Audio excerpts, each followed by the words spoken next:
Welcome, brave souls, to the chilling depths of horror and detail. Today we are going to share parked truck driver horror stories. First story.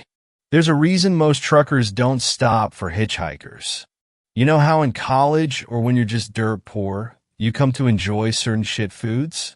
Like ramen, microwave burritos, cheap frozen pizza. I figure it's the same principle with long-haul drivers and truck stops.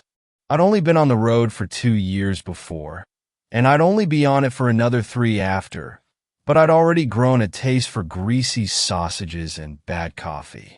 This time I couldn't enjoy the crappy meal on account of the man sitting 2 booths over. His appearance and clothes were normal enough, if a bit underdressed for the Colorado winter. I think it was the way he stared, scanning the room like the damn Terminator, that creeped me out. And all he had in front of him was an untouched cup of decaf. I usually savored these little breaks, but this time I hurried to finish. Partly to beat the weather, and partly to get out from under those eyes. Before the waitress came with my check, the man took a seat in the booth across from me without asking. "You a trucker?" He had one of those accents that's impossible to place. "Yeah. Would you allow me to ride with you?" he said with an off-putting smile. "What? To anywhere? You some sort of drifter?" "I have been for some time, but I'm heading home now. I haven't been home in so long." "Shit. You don't even know where I'm going." He blinked at that, the first time I'd seen the gesture from him. Then his smile widened. "Oh, going over Vail Pass." "Yeah, to Junction. And then Salt Lake." I knew this wasn't the 60s and big rigs weren't held up by the mob anymore. Even still, I figured if he asked where I was headed next, I'd lie. "You're definitely going where I need to go. I'd very much appreciate a lift." "I'd like to help." That was a lie. "But I'm not really supposed to pick up hitchhikers." "Company vehicle C." I'm not sure how long the waitress had been there, but enough, I suppose, 'cause she leaned in and whispered, "Please take him out of here. I'll comp your meal, but he's been here all day, eyeing me funny." "Please."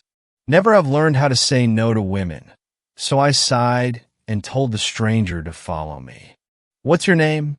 I asked as he took a seat. He shifted his weight and said, "We don't need to know each other's names." Then added, "Call me whatever you'd like." "Fine by me," I said, not curious a whit about his name or story. I had a piece of jerky on the dash. "How about Jim?"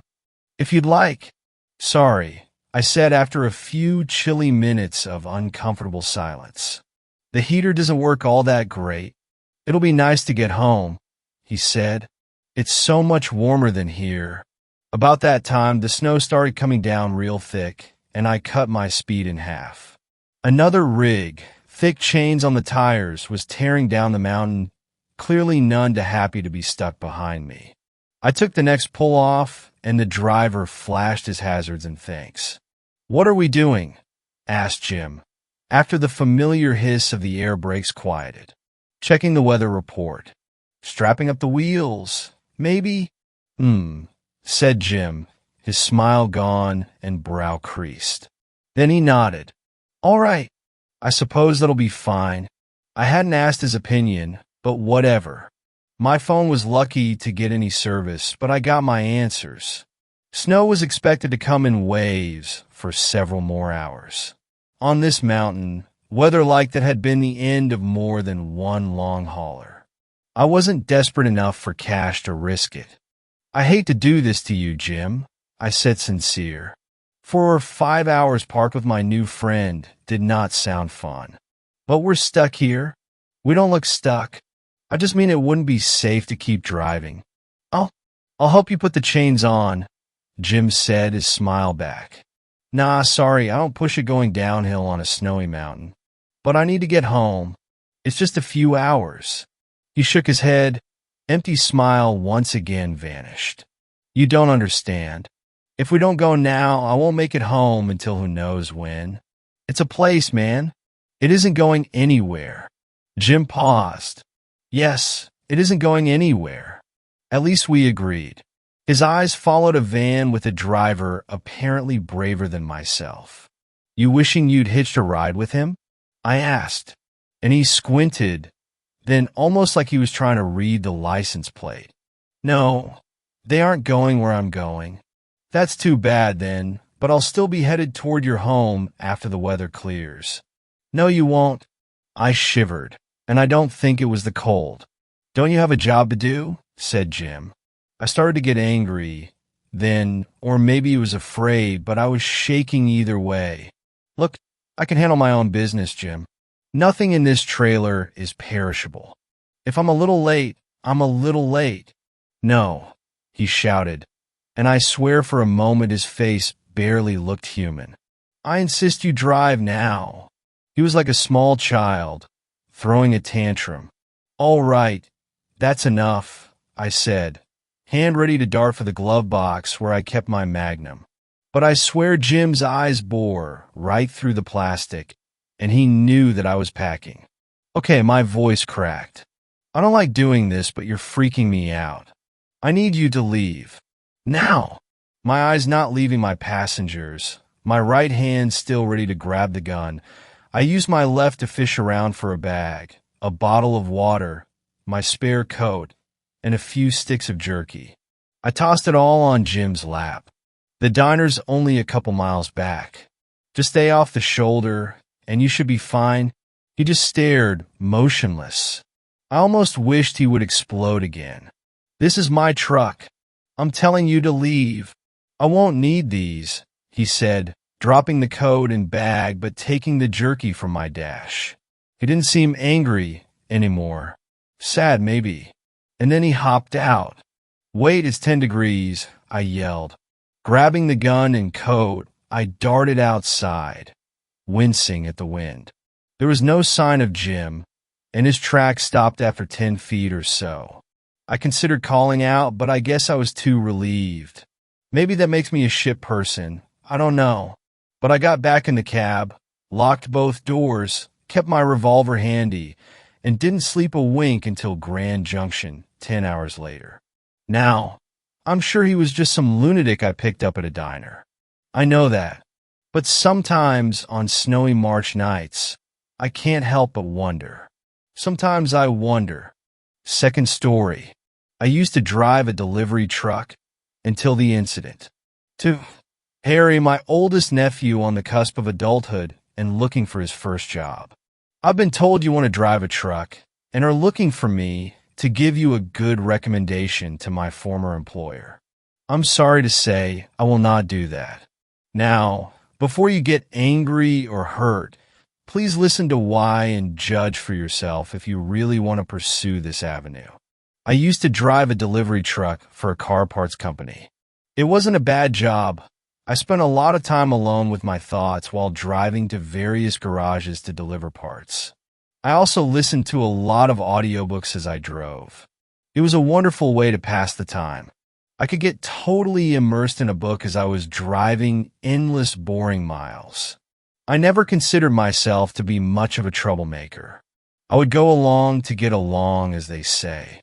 Working for just above minimum wage while driving on icy roads to the middle of nowhere garages was what I did all the time.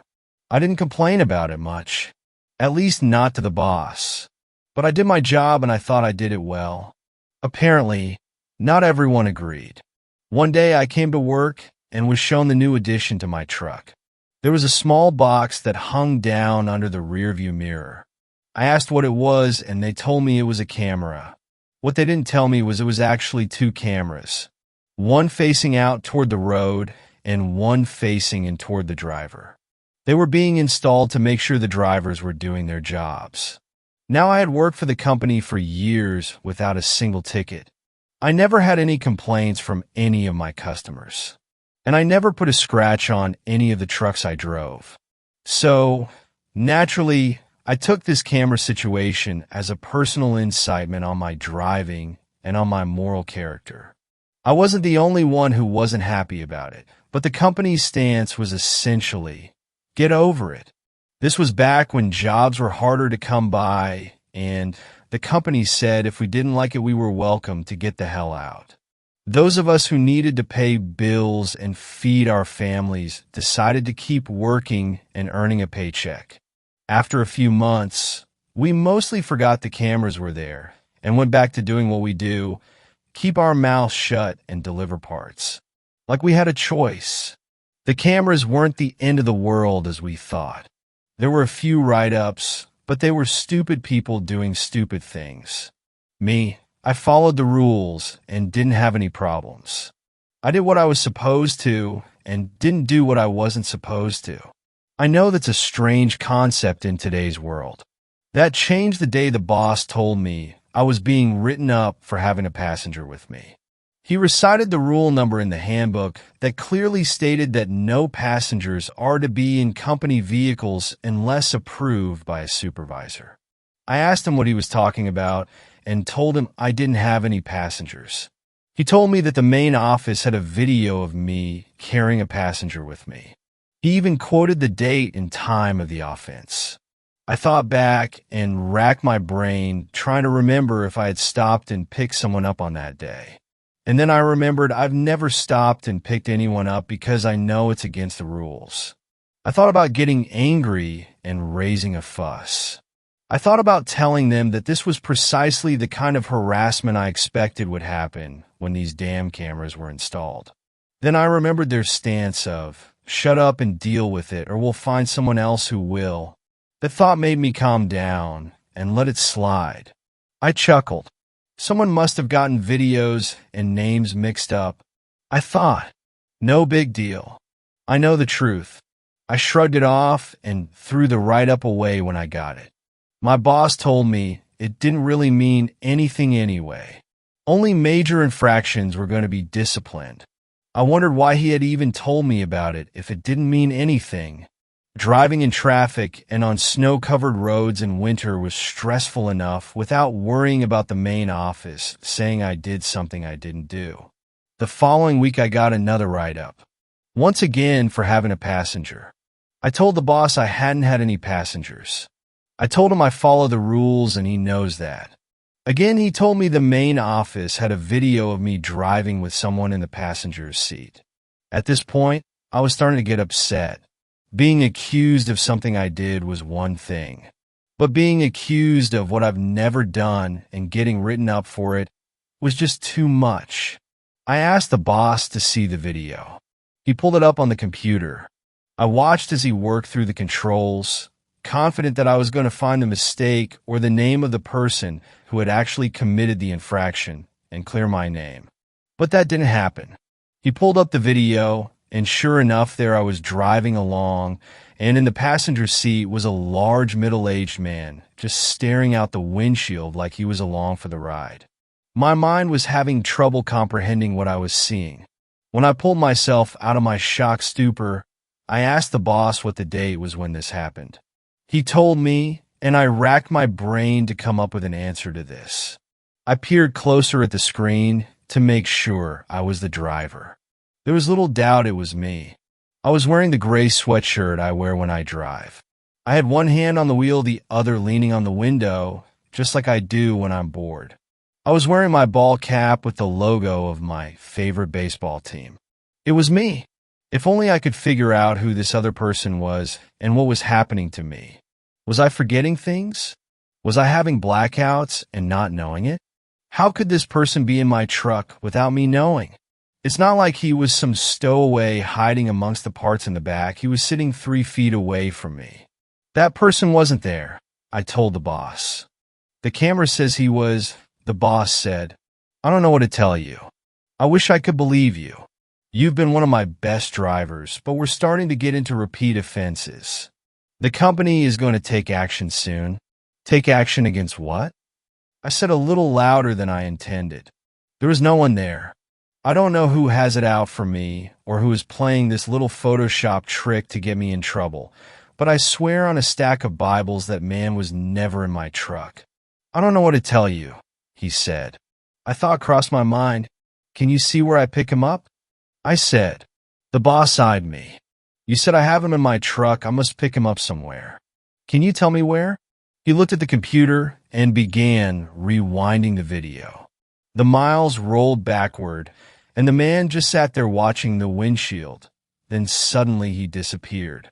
He stopped the video and ran it forward at normal speed. I came to a stop sign, and the man jumped in. "Pause it," I said. "Where is that?" He looked at the GPS information that was embedded in the video. "The corner of Hamilton and Wright." "What's there?" I said. He looked at the map. "Nothing." I leaned over and saw the same thing. There was nothing around there for at least a half mile. "That's on my normal Thursday route, isn't it?" "Looks like." I sat back and thought. He shot me a grim look. "You know this is out of my hands." I stared at him, shocked that this falsehood was going to end up costing me my job. "You're my boss," I said. "How can it be out of your hands?" "The main office wants to make an example." "Out of me?" He nodded slowly. "Should I be updating my resume?" I said. "I would if I were you." I got up, hung my head, and turned to walk away, then paused. "Would you do me a favor?" I said. He looked at me skeptically. "Depends on what it is. Could you call the main office and ask the person who monitors the trucks to call me if this ever happens again?" The boss rubbed his chin as he thought. "I guess that could be doable." I nodded and started toward my truck to load for my run. As I drove away from the terminal, my eyes kept darting toward the passenger seat, as if I was somehow missing someone climbing into the truck and sitting beside me. That was the way my entire run went that day. I was so distracted, I nearly rear-ended a car at a stop sign. I looked over and the sign said I was at the corner of Hamilton and Wright. I looked to see what was there and didn't immediately see anything. I leaned forward to see what was beside me and paused. There was a small graveyard. It wasn't big enough to register on the map. There were maybe 30 gravestones altogether. It didn't even have a fence around it. I was pulled from my thoughts by the car behind me honking their horn. I pulled out and started down the road, lost in the thoughts that were chasing each other around my head. A graveyard, I thought. There's no one I can see. Could it be a... I didn't want to finish the thought. I was never into that kind of thing and never really believed in it. When the phone rang, I nearly jumped out of my skin. "Hello," I said. "This is Carl. I monitor the cameras in the trucks. Look, I know I nearly hit that car, but I'm just a little distracted today." "What?" "No, that's not why I'm calling." "Okay. You just bored and needed to talk to someone?" "No. Your boss told me to call you when I saw you with a passenger." "Yes, so?" I said, looking over at the empty space beside me. "You have a passenger." My entire body turned to ice. "Say that again," I said. "You have a passenger," he said.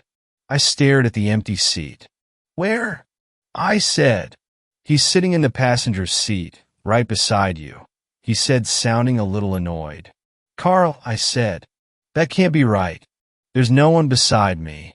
"That's not true," he said, his voice rising. "I can see him plain as day. He's wearing a red ball cap, overalls, and a plaid shirt." I was staring at the seat. When I looked back at the road, there was a truck stopped in front of me.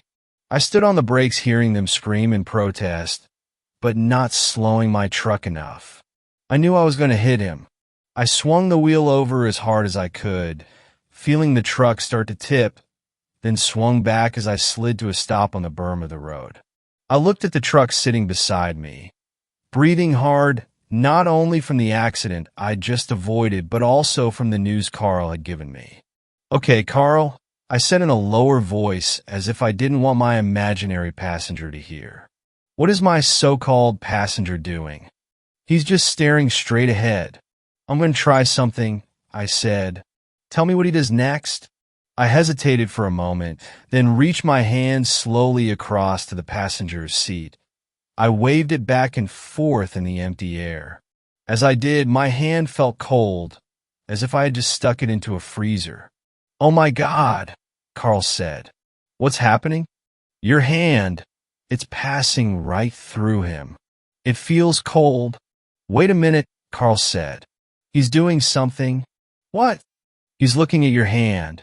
I immediately pulled my hand back. What's he doing now? He's looking straight at you.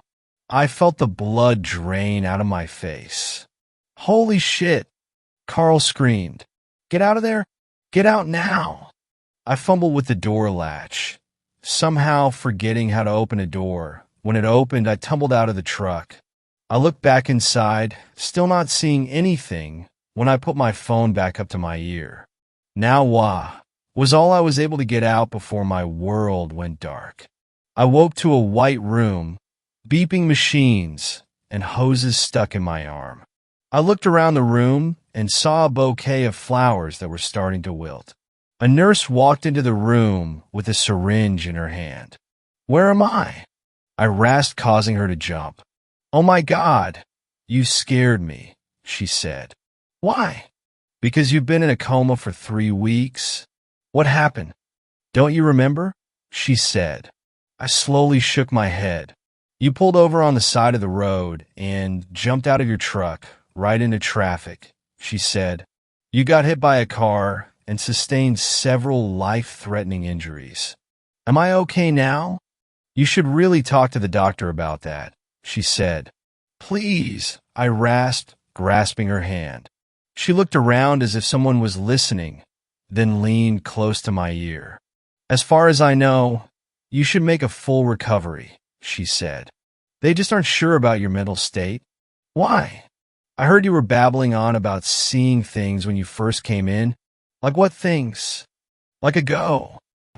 How's the patient? An authoritative voice said.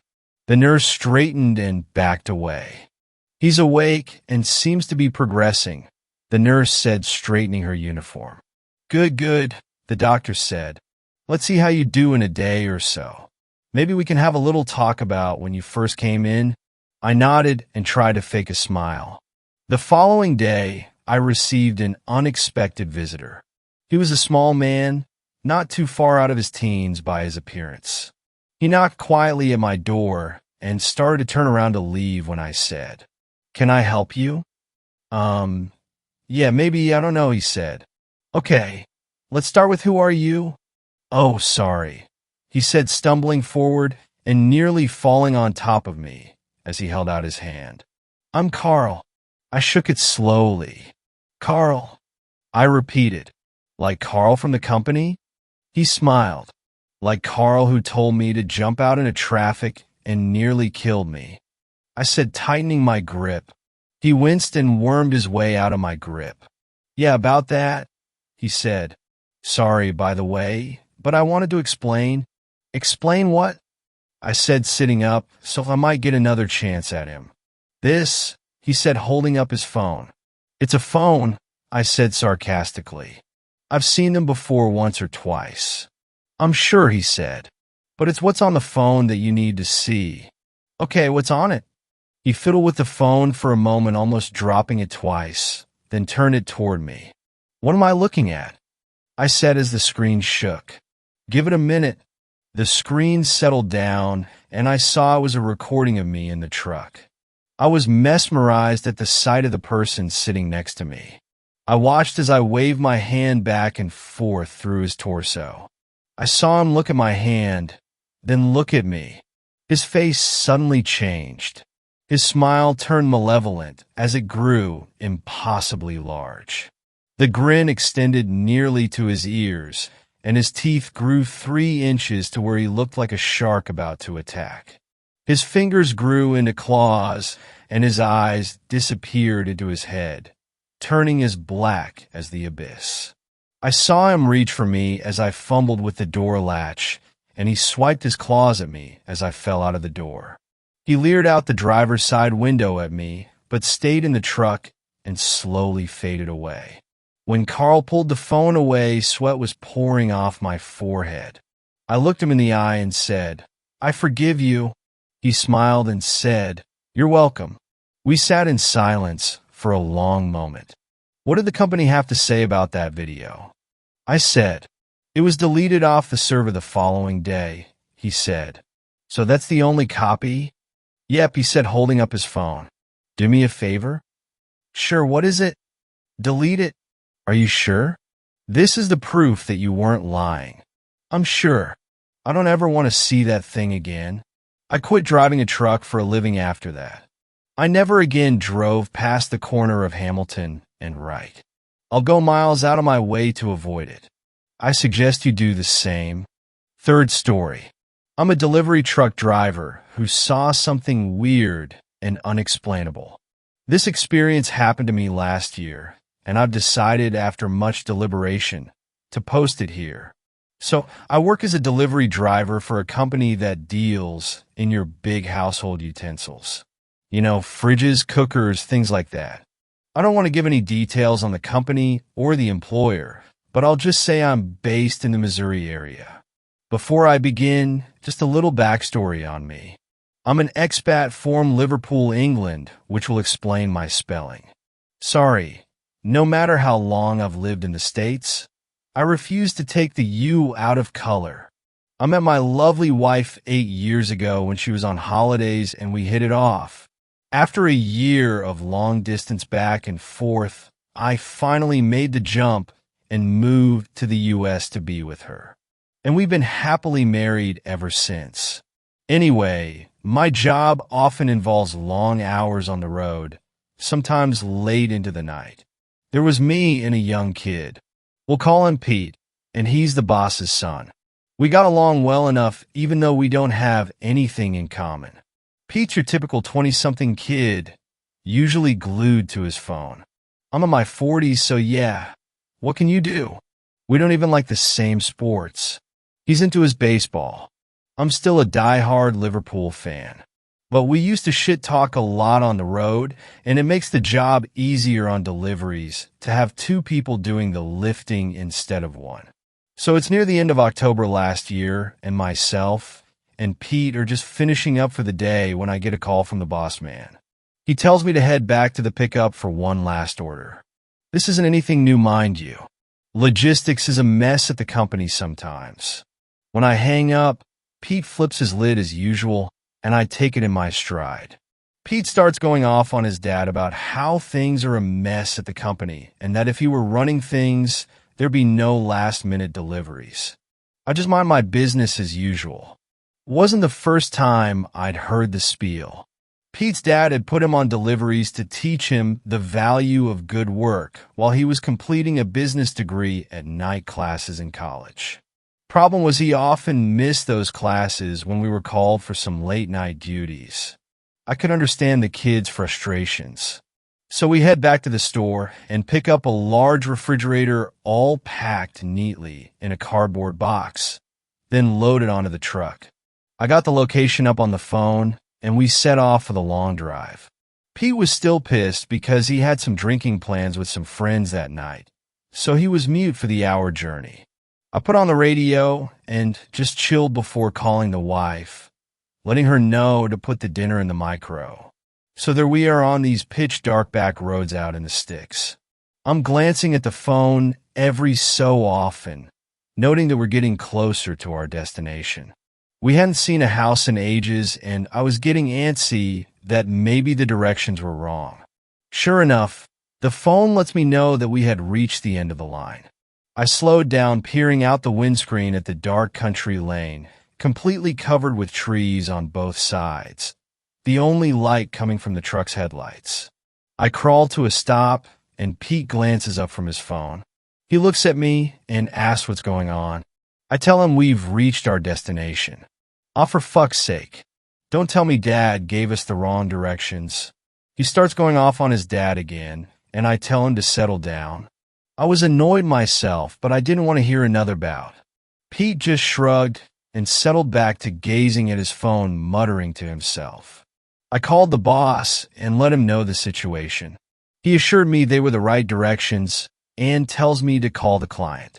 I take a look at the docket and get the number, enter it on the phone, and hit dial. No answer. I try again, and still no answer. Pete gets out of the truck telling me he has to take a piss. I watched him walk into the dark edge of the road and call the boss again. He tells me that I need to make that delivery, otherwise we'll be behind for the rest of the week. Then instructs me to keep trying to call the client and to drive up the road to see if we can find the house. I mumbled a half-hearted, yeah, and hung up. Even tough, these late-night, last-minute deliveries were a regular occurrence. I never considered leaving the job. The boss is a decent enough fella, even if a little scattered. And the pay is good as well as the holiday leave. So I'm waiting in the truck for a while when I realize there's no sign of Pete. I get out and call his name. No answer. I tried looking into the pitch dark, but couldn't see shit. I called out for him again, and still nothing. I was getting slightly worried and decided to walk down the road a bit, the truck's engine humming steadily behind me. I shout, "Hey Pete, stop messing around." He finally answers, and I let out a sigh of relief. Last thing I wanted was losing the boss's son in the middle of nowhere. I saw the white of his t-shirt under his open jacket jog up the road towards me. I asked him what the fuck he was doing. He points at a faint light through the trees behind him. I saw that light and thought it might be the place, so I walked down the road to see if there's a way in. I found a gate in behind some buses below. We get back in the truck, and I reverse it down the road. He points me to the gate. Sure enough, it's tucked back in behind a sharp turn, almost invisible. No wonder we hadn't seen it on the way up. We both had the same look on our faces, saying, "This must be it."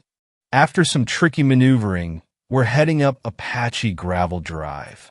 Some of the tree branches were so thick and bowed, we could hear them scraping off the top of the truck.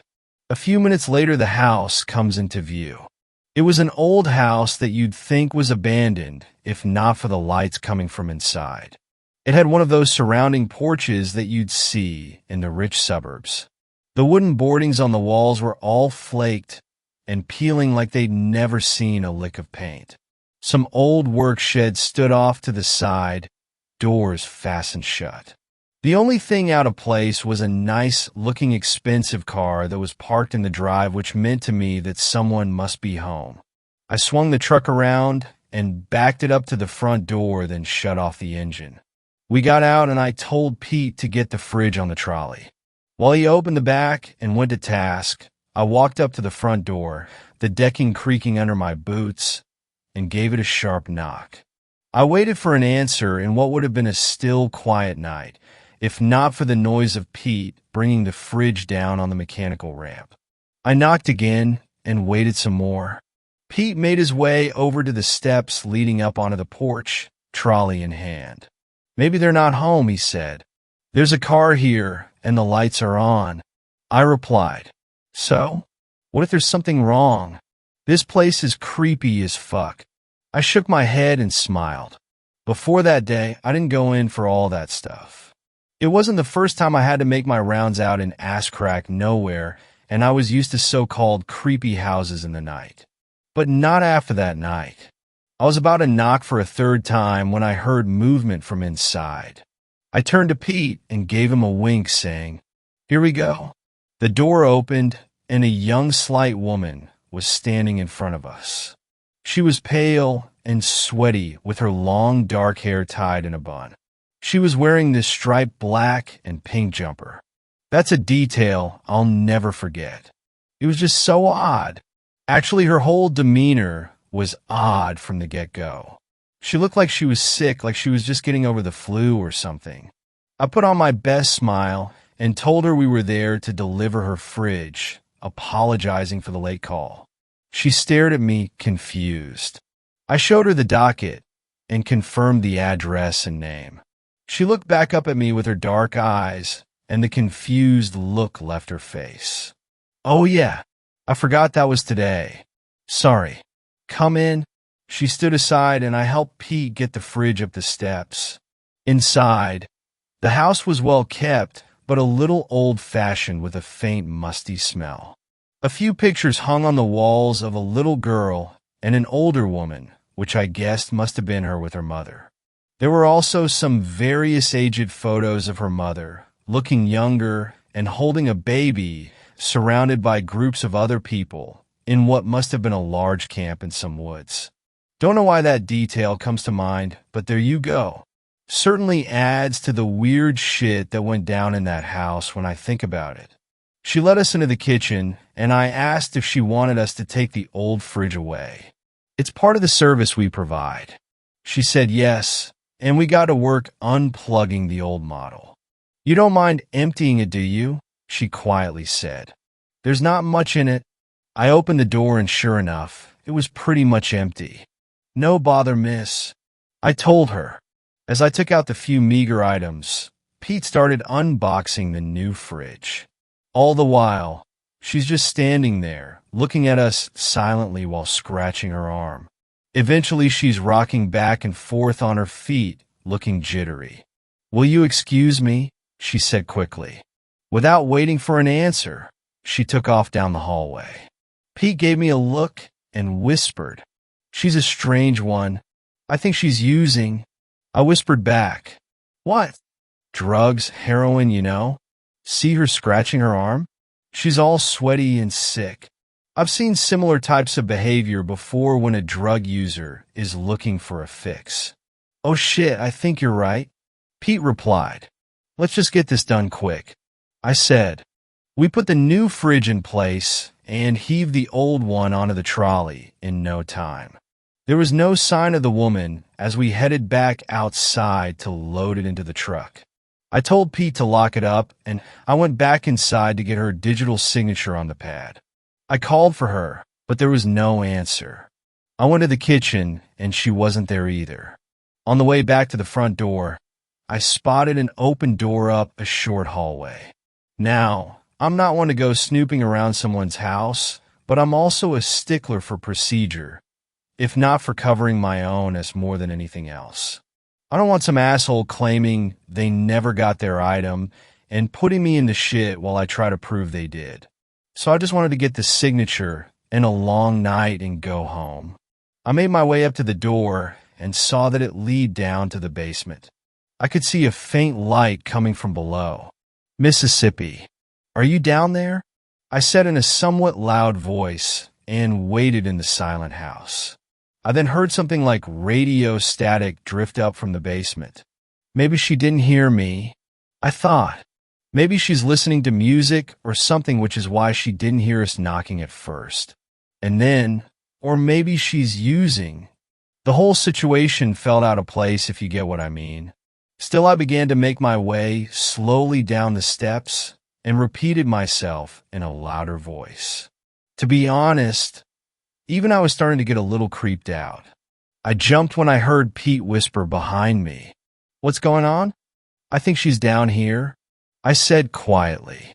Let's just go, he said in a worried voice.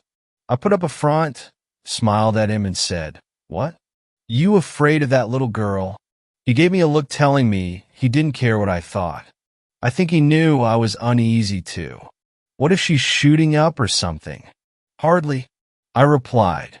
She wouldn't be that stupid to do that while we're in the house. I was trying to rationalize that idea to myself rather than Pete. Still, I motioned us down and called for her again. Still no answer. As we reached the end of the steps, the static noise was louder. There was a closed door in a small hallway to our left leading to the rest of the basement. I was about to knock on it when I heard what sounded like a young girl's voice talking through the static. I looked back at Pete, and his eyes were wide. Then we heard mumbling coming from the strange woman. It sounded like she was talking to the little girl. I mouthed at Pete, What the fuck? He was busy looking back up the steps, obviously ready to sprint at the first sign of trouble. I went to open the door, and he grabbed me by the shoulder, shaking his head no. Maybe she's talking to someone over a radio or something? I whispered. Just forget the signature, he replied quickly. We're just freaking ourselves out at this stage, Pete, I said abruptly, trying to get a handle on the situation. With that, I knocked on the door and opened it saying, Miss? What I saw in that room below that old house will stay with me for the rest of my life. It was the freakiest shit I've ever seen, and believe me, growing up on the mean streets of Liverpool, I've seen some shit. Homeless people beating the crap out of each other over newspaper. A guy stabbed in the neck on a night out. But this one topped them all. The woman was sitting on this large steel plate with her back to us, which was attached to some kind of huge weird machine. There was what looked like a speaker system suspended in the middle of it with antenna on top. Coming out of the plated sides were all these flexible tubes with needles on the end of them, lying on the floor like still tentacles. All except one which was inserted into her arm. She was in this deep trance-like conversation with a little girl's voice coming out of the speaker. I can't remember what they were saying because I was in shock. Pete stood still beside me, mouth open. In that moment, my mind was all over the place because I couldn't even understand what I was seeing. But the bit that gets to me, that still makes my skin crawl to this day, is what happened next. Suddenly, the little girl's voice goes quiet through the static, and the woman does too. I could hear my heart beat violently in my ears. After a moment, the girl in the speaker says, "Those two are watching us. Like, how the fuck did it know we were there? Was there cameras or what? Not that I can remember, and I can still see that place vividly when I close my eyes. There was this screen thing on the machine thing, but it was off. I can still hear that exact phrase when I think on it. That sweet little girl voice speaking in a monotone way. Those two are watching us." The woman turned to look at us, her face covered in sweat, her skin a sickly pale. We stood still like a deer in headlights. Pete was shaking visibly. Poor lad. Then she looked pissed. She stood up and said in a firm, angry tone, "What the fuck are you doing?" We had no answer. Pete began to back out the door. Then she shouted, "What the fuck are you doing?" With that, she tore the needle tube thing off her arm, and the static cut out. There was blood running down her arm, mixed with this strange yellowish fluid. Pete bolted up the stairs, and the woman started walking towards me. "This is private," she shouted, pointing a bloody finger at me. I got my senses back quick at that and rushed up the stairs, signature be damned. I'm a big guy physically, but I was freaked out, and I'm not ashamed to admit it. I wasn't afraid of her so much as I was afraid of the whole situation combined together, if you catch my drift. Behind me, I heard the door slam and her roaring from the other side. "Get the fuck out of my house."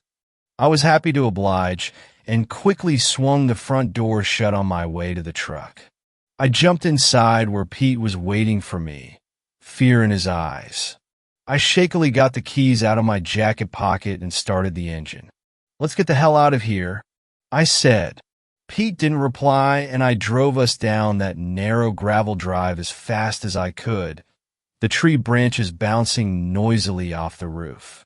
I clipped the pier of the gate on the way out onto the road, but I didn't care. The boss could duck it off my pay. We didn't say anything for quite a while on the way back.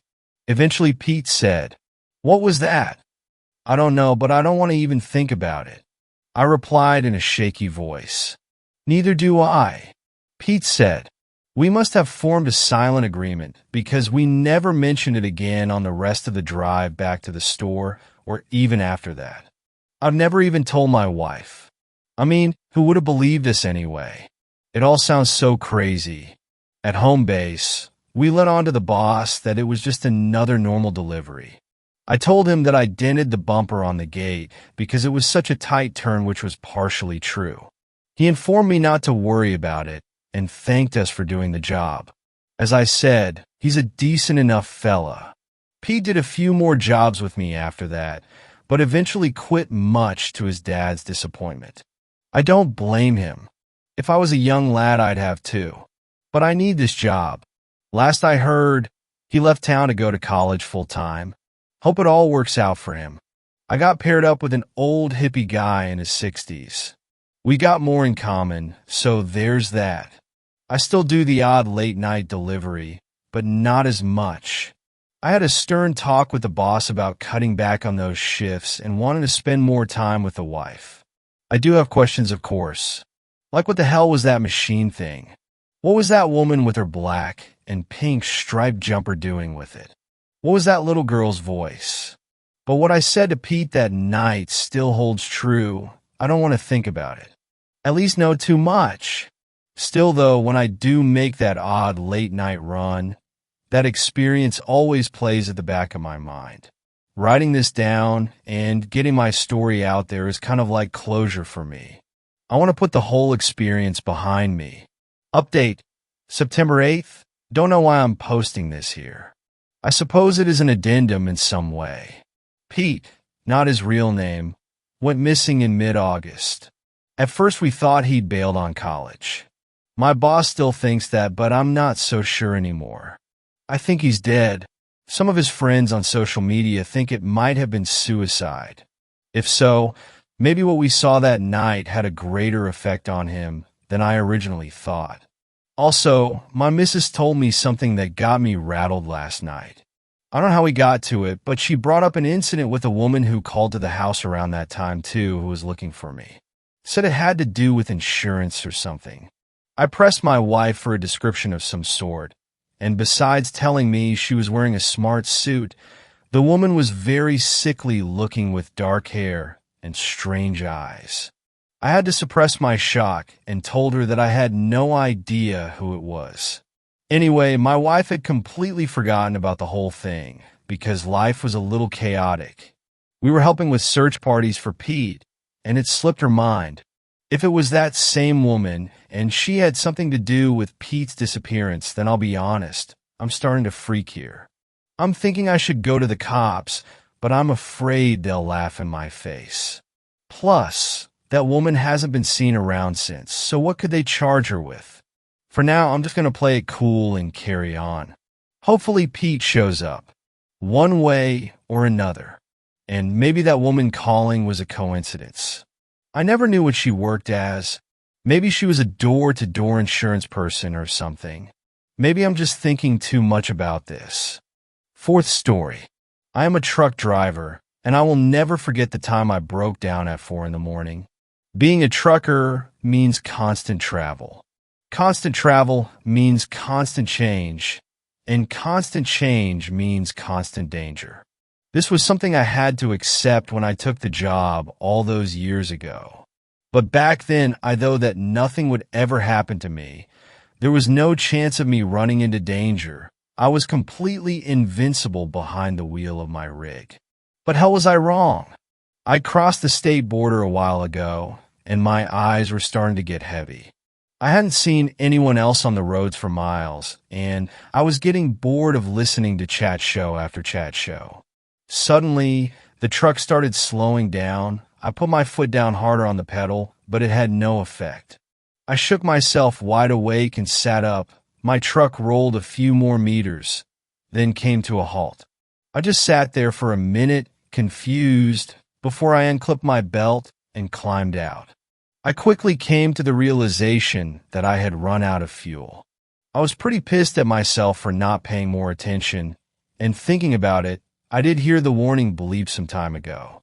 I was about to call my boss when I heard a voice from behind me. I span round real fast, holding my phone as if it were a weapon.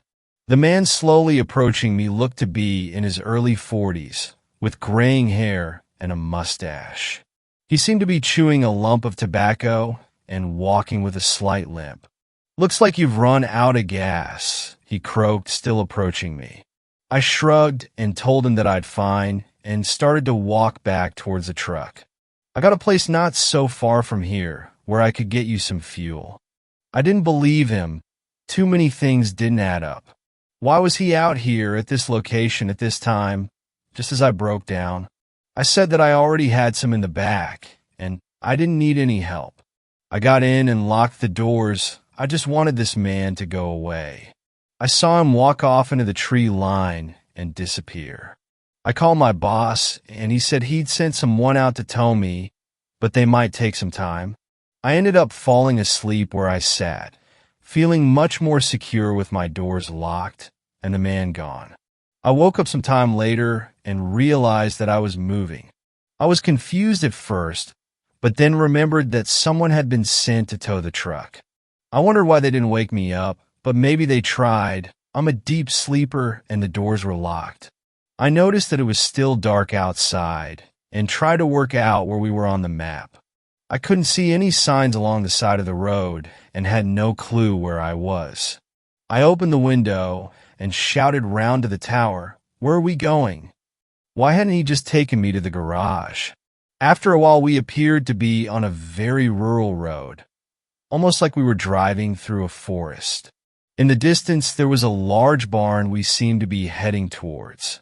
I couldn't get the attention of the tower, so called my boss to see what was going on. He sounded extremely puzzled and said the tower wasn't due to arrive at my location for another hour. I was losing it and shouted at "Why, boss, then who the hell is towing me?" My boss called the police and told me to try and get out of the vehicle. I didn't need telling twice, swung open the door, and jumped out. I was winded and lay there for a moment. The tow truck then stopped. The tower must have heard the sound of the door. I got up immediately and ran. I had no clue where I was and chose a random direction. Looking over my shoulder, I saw him and immediately recognized the face. It was the man from earlier. He spat a mound of tobacco out of his mouth and jumped out of the truck. I ran faster and faster, but then I heard the noise of a gunshot ring out. I hit the floor and crawled behind the nearest tree, terrified. The man was walking fast now and shouting for me to come out. He didn't see exactly where I went, but he probably had a pretty good idea. I managed to drag myself behind a log, breathing as quietly as I could. The man was getting closer, calling, "Turn yourself in and it'll be quick." I couldn't move anymore now. He would hear me. The man stopped right next to my log, looked around, and ran off in another direction. I breathed a sigh of relief and looked out. The man was about 100 meters away and looking right at me. I bolted for the truck and made it underneath, the sound of bullets slamming against the metal. I had nowhere to run, and he was here. Just as I thought it was all over, I heard the sound of sirens. The man swore and ran off into the wood.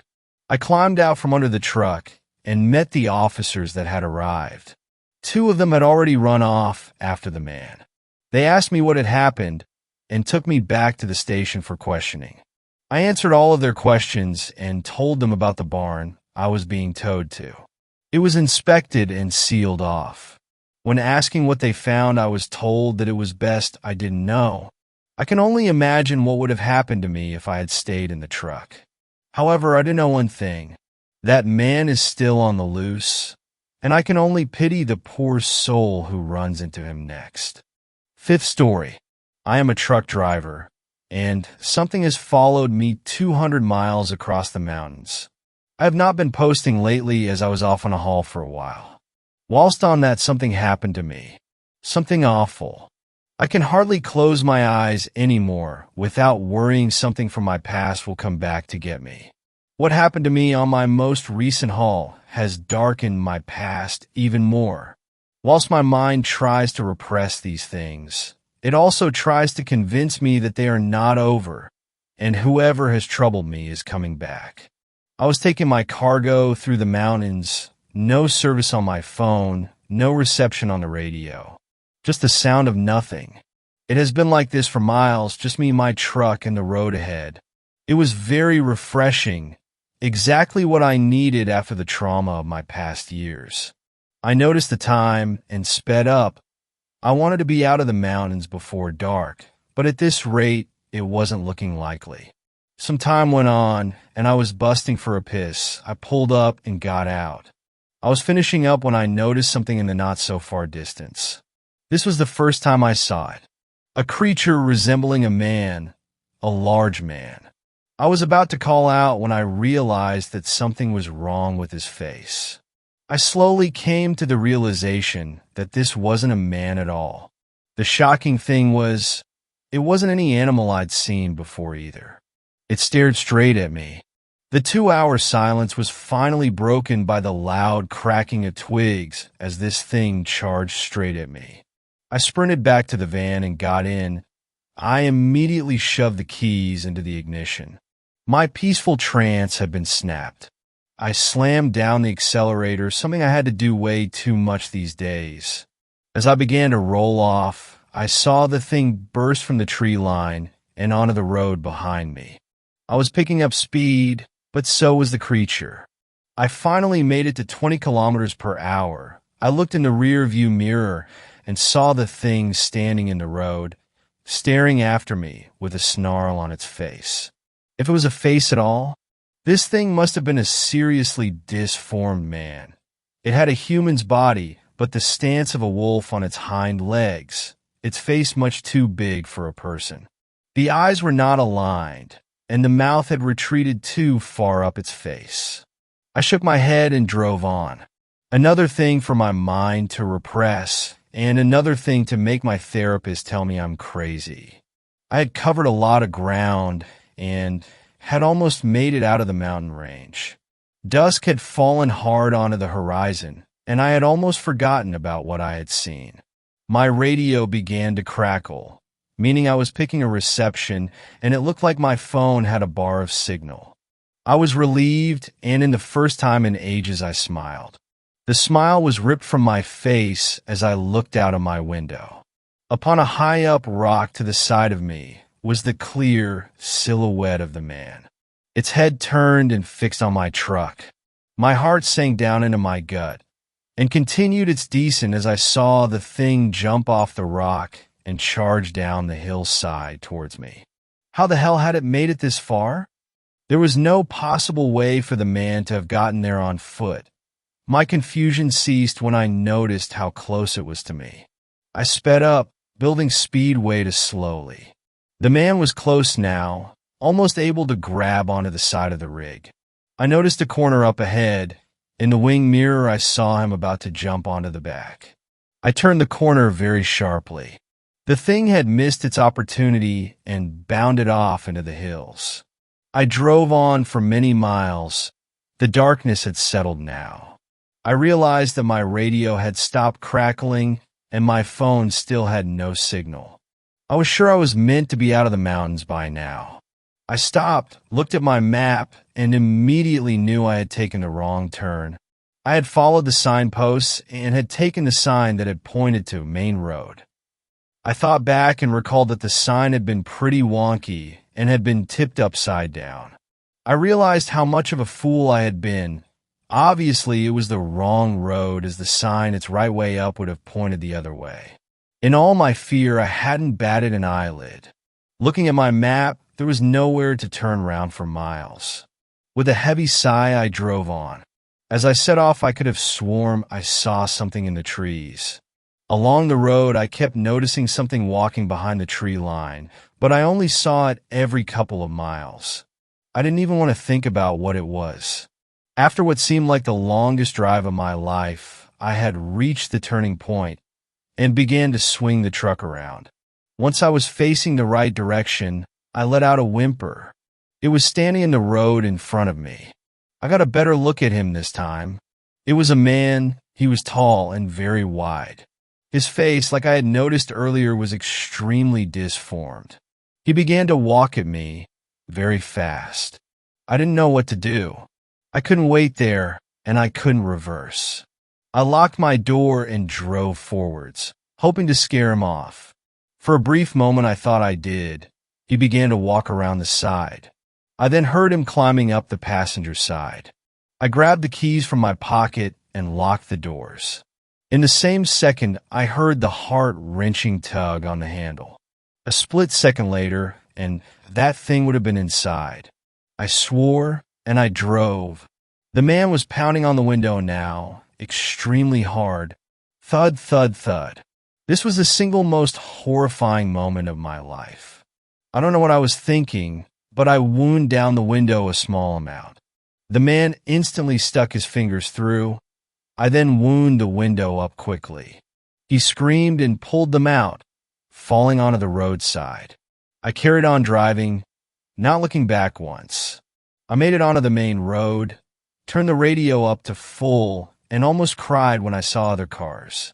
My phone had signal, and I called my boss, telling him what had happened. He didn't believe me, of course, and told me to take the next few days off, and that he'd book me an appointment with a therapist in the morning. I felt so safe back on the busy road and was the happiest I had ever been to see traffic in my life. I lay in my bed that night, running things over in my head. As I looked out of my window, I was almost sure I could see something watching me. Surprisingly, I went straight to sleep and didn't wake up for 16 hours. I would never be driving a mountain route again,